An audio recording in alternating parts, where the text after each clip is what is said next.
안녕하세요. 손해사정법인 마음의 대표이사 정일수입니다. 저는 26년 경력의 손해사정사입니다. 보험 소비자들에게 유익한 정보를 드리기 위하여 더욱 노력하겠습니다.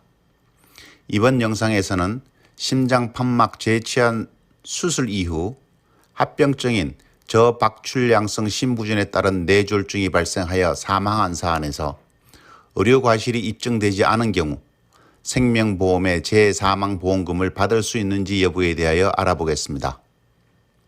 보험회사는 수술병원에 고의 또는 과실이 없으며 수술 동의서에 뇌출혈이나 뇌경색과 같은 후유증과 합병증이 명시되어 있으므로 우연한 사고가 아니어서 재사망이 될 수 없다며 보험금 지급을 거절한 사안입니다. 사안의 구체적 개요를 말씀드리겠습니다. 수술 의사는 피보험자가 과거에 수술한 인조승모판막을 제거하는 등 재취한 수술을 마친 후 인공심폐기 작동을 1차 종료하였습니다. 그러나 수술 전에는 예측하지 못한 대동맥판막 폐쇄 부전이 심해져 인공심폐기를 2차 가동하고 대동맥판막 치환술을 추가 시행하였습니다. 수술을 마치고 1차 흉골 봉합을 하였으나 인공심장박동기 리드 기능장애로 부정맥이 발생하여 다시 흉골을 열고 리드를 교환한 다음 2차 흉골 봉합을 하게 되었습니다.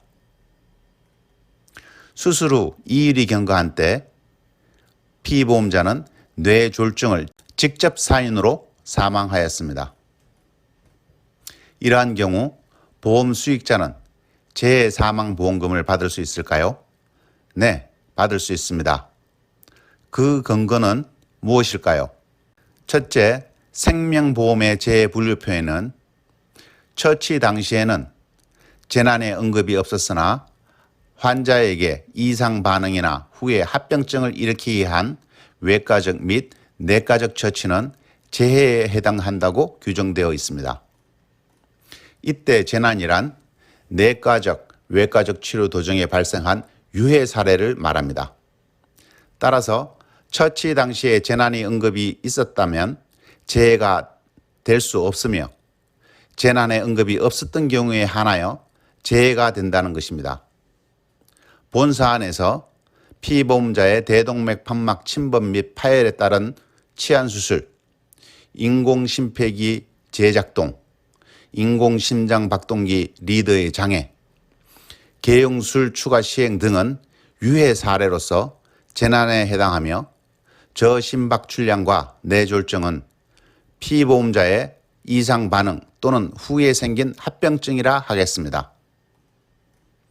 둘째, 위에서 설명한 재난 또는 이상 반응 및 합병증의 우발성 여부를 살펴볼 때 수술 동의서에 기재된 것은 애초 예정한 승모판막 재취한 수술에 따른 이상 반응 또는 합병증으로 객관적으로 예측할 수 있는 범위에 포함된다 할 것이지만 대동맥 판막 침범과 파열, 개용술 추가 시행 등으로 인한 이상 반응 또는 합병증은 의료진조차 예측할 수 없었던 것이라 할 것이어서 우발적으로 발생한 것이라 할 것입니다.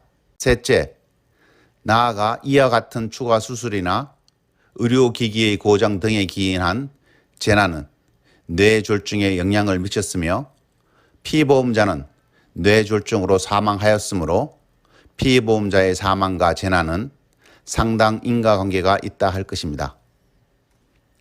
따라서 처치 당시에는 언급이 없었으나 환자에게 이상 증상이나 후에 합병증을 일으키게 한 외과적 처치 등에 해당하는 우발적인 외래 사고로 피보험자는 사망하였다 할 것입니다.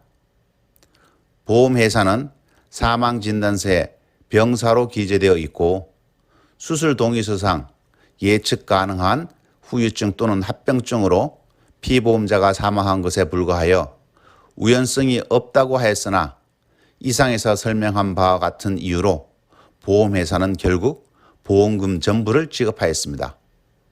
이렇게 보험금 지급 사유 또는 재해 사고와 관련한 요건이나 법리 등을 잘 알지 못하면 정당한 보험 소비자의 권리가 사장되기도 합니다. 모르면 못 받는 보험금 아셨나요? 유사한 사례가 발생하는 경우 전문적인 손해사정사의 도움을 받아보시기 바랍니다. 감사합니다.